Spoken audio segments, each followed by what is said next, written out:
Di lapisan manapun, memang pungli itu tidak boleh. Karena pungli itu kan pungutan liar, pungutan yang di luar aturan. Dan pasti itu merugikan rakyat. Nah, pengamatan kita yang terjadi, kenapa di semua lapisan? Karena terkadang regulasi-regulasi yang muncul, itu justru membuat penyelesaian mengenai kewajiban dan hak rakyat itu lambat, kan begitu. Kementerian Perhubungan siap bekerja sama dengan aparat penegak hukum untuk bersihkan pungli di jajarannya.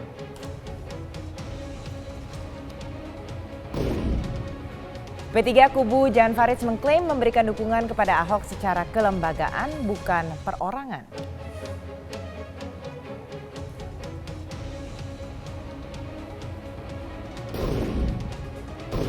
Menteri Perhubungan siap memberantas pungli di kementeriannya. Komitmen ini akan disampaikan Menteri Perhubungan Budi Karya Sumadi di Prime Time News sesaat lagi. Sementara itu kubu Jan Faridz mengklaim memiliki dasar yang kuat secara kelembagaan untuk mendukung Ahok Jarot. Dua topik ini akan kami bahas dalam Prime Time News kali ini bersama saya, Andini Effendi.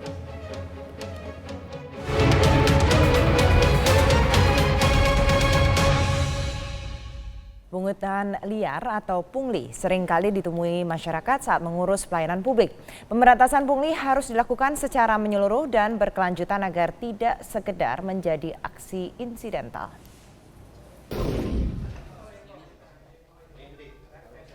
Kurang praktisnya sistem pelayanan menjadi celah pungutan liar di instansi pemerintahan. Hal ini diakui oleh salah satu teknisi kapal yang akan mengurus perizinan dan dokumen di Kementerian Perhubungan. Ada tulisan merah sama dalam kurung suspend, mereka nggak mau menerima kita gitu. Jadi ini harus saya selesaikan dulu, dan menyelesaikan ini saya dengan cara gimana saya belum dapat keterangan. Pungutan liar di Direktorat Perhubungan Laut hanyalah salah satu potret dari permasalahan pelayanan publik di negeri ini. Menurut pengamat kebijakan publik Agus Pambagio, praktik pungutan liar di berbagai instansi bahkan telah berlangsung selama berpuluh-puluh tahun. Sehingga pemberantasan pungli harus dilakukan secara tegas dan menyeluruh dengan melibatkan berbagai pihak. Kalau cuma dihabisin di bawah atasnya enggak, ini kan yang itu eselon 4. Siapa yang yakin eselon 3, eselon 2, eselon 1, menterinya dan seterusnya tidak main pungli. Itu yang harus dicontoh. Orang kita selain takut kalau atasnya tidak melakukan sesuatu, dia takut lakukan. Pungli dilakukan tadinya dari atas. Lihat zaman Orde Baru kan dari atas. Nah sekarang terbalik, yang bawah yang melakukan disetor ke atas. Ada ini, saya langsung panggil konsulnya hari besoknya langsung survei ke ini.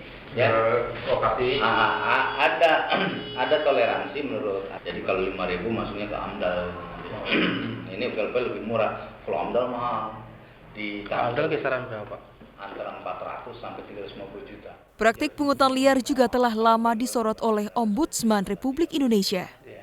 Berdasarkan data Ombudsman, saat ini setidaknya terdapat 4 lembaga yang diduga masih terindikasi praktik pungli, yaitu Mahkamah Agung, Kejaksaan Agung, Kepolisian, dan Imigrasi.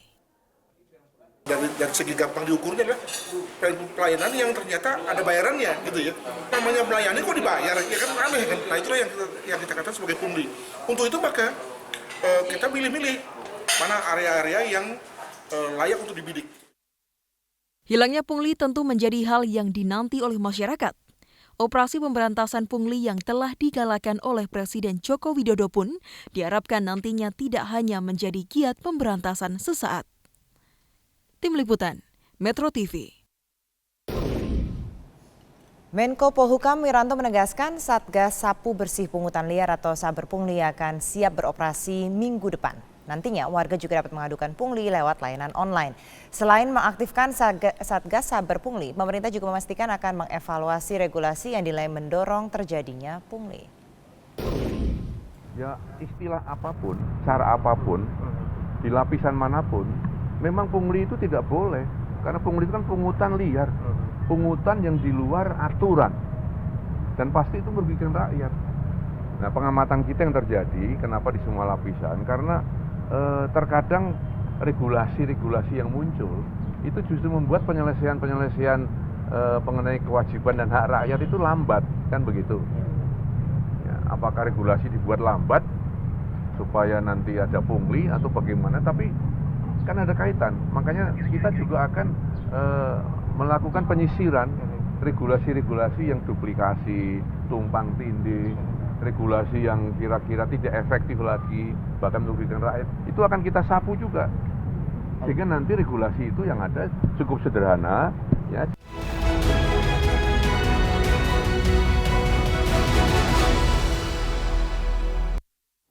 Untuk sementara kita tinggalkan persoalan pungli di Kemenhub. Pemerintahan Jokowi JK menaruh perhatian besar kepada aspek transportasi baik darat, laut, dan udara. Pembangunan infrastruktur di 3 matra transportasi ini menunjukkan keseriusan pemerintah.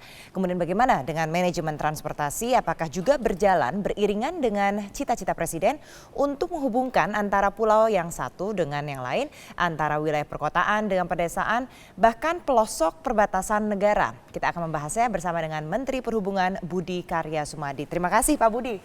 Terima kasih Mbak hadir Ani. di Prime Time News. Ya. Pak Budi, kita bicara dulu soal program yang pertama nih, yang paling sering digaungkan adalah soal tol laut. Kita ingat di dalam sidang tahunan MPR Agustus kemarin, Presiden juga menyatakan bahwa tol laut ini menjadi prioritas program untuk tahun 2017.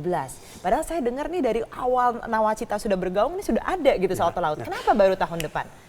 Sebenarnya gini, ini satu program out the box daripada Pak Jokowi JK.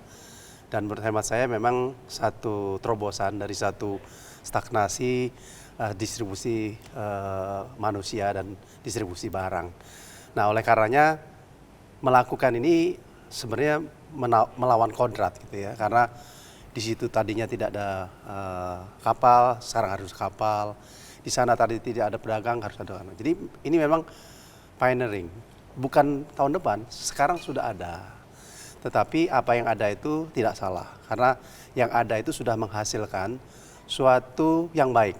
Karena contohnya beberapa bahan bangunan itu, makanan itu turun 20-30%. Satu prestasi untuk saya, untuk kita semuanya gitu. Nah, oleh karenanya kita melihat lagi apa yang sudah diada, kita perbaiki lagi. Nah, setelah kita lihat ada beberapa yang harus kita perbaiki seperti rerouting supaya lebih efisien, okupansinya ditingkatkan, pemain perdagangannya mesti kita tetapkan, jenis barangnya mesti tetap, dan banyak lagi hal yang kita. Nah, dengan evaluasi yang kita lakukan dan kita akan delivery mulai bulan ini, itu kira-kira bisa lebih efisien 3-4 kali. Seperti sekarang ini, kita tanggal 29 akan mengirimkan bahan baku, bahan makanan, 9 bahan pokok dan sebagainya itu kira-kira 2.000 sampai 3.000 ton. Ya.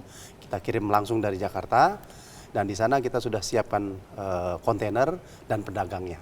Nah, sehingga di satu sisi memang okupansinya selama ini 20%. Nah, kita pastikan sekarang okupansinya 80% lah gitu ya. Sampai di sana ada pedagangnya dan kita siapkan kontainer untuk menyimpan. Kalau enggak kan busuk dan sebagainya. Nah, ini test case. Kita lakukan satu ke Natuna, satu nanti ke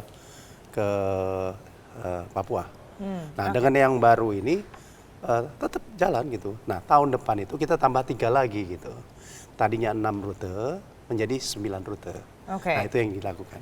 Kemudian juga bicara soal untuk menghubungkan pelabuhan begitu. Untuk tahun ini saja, saya tadi lihat di Kementerian Perhubungan ada 91 pelabuhan yang sudah diresmikan di 17 provinsi, kebanyakan di timur begitu. Nah, ini bagaimana Pak? Ini Pak, pelabuhan banyak sekali kalau kita lihat dari Sabang sampai Merauke, cukup banyak. Bagaimana kita menghubungkan pelabuhan-pelabuhan yang ada di tanah air ini? Makanya tol laut ini adalah satu konsep yang bagus, menghubungkan antara barat sampai ke timur. Selama ini kan barat ke barat, dari barat ke timurnya putus. Nah, kita pioneering dari barat ke timur ini supaya proses ini berjalan. Nanti kalau sudah suatu proses bisnis baik, kita lepas pada swasta, pada market, sehingga itu akan merata. Nah, kaitan dengan apa yang disampaikan dengan Mbak Anda ini tadi, pelabuhan-pelabuhan itu kalau kita tidak dorong dengan suatu kekuatan atau pioneering dari kapal, maka pelabuhan itu tidak produktif. Ada satu tempat pelabuhan yang jauh sekali katakanlah kemarin saya ke Miangas gitu, ke sana cuma 1 bulan sekali. Nah, kita akan intensifkan itu dengan suatu kapal-kapal bersubsidi yang kita katakanlah kita tingkatkan jadi 2 minggu sekali, seminggu sekali, sehingga pelabuhan yang sudah kita bangun itu juga dicapai gitu. Jadi ada satu konsep visi misi dari Pak Jokowi JK adalah hadir, deliver. Nah, kalau kita membangun tetapi nggak deliver kan nggak ada artinya. Makanya itu kita lakukan tol laut supaya ini deliver dan hadir. Barangnya memang datang, orangnya yang bisa menggunakan itu, dan itu bisa membuat ekonomi lebih bagus. Terkoneksi di laut, tapi tidak hanya laut permasalahannya, tapi juga ada darat dan juga udara. Kita akan bahas lagi bersama Bapak Budi Karya Sumadi, Menteri Perhubungan sesaat lagi.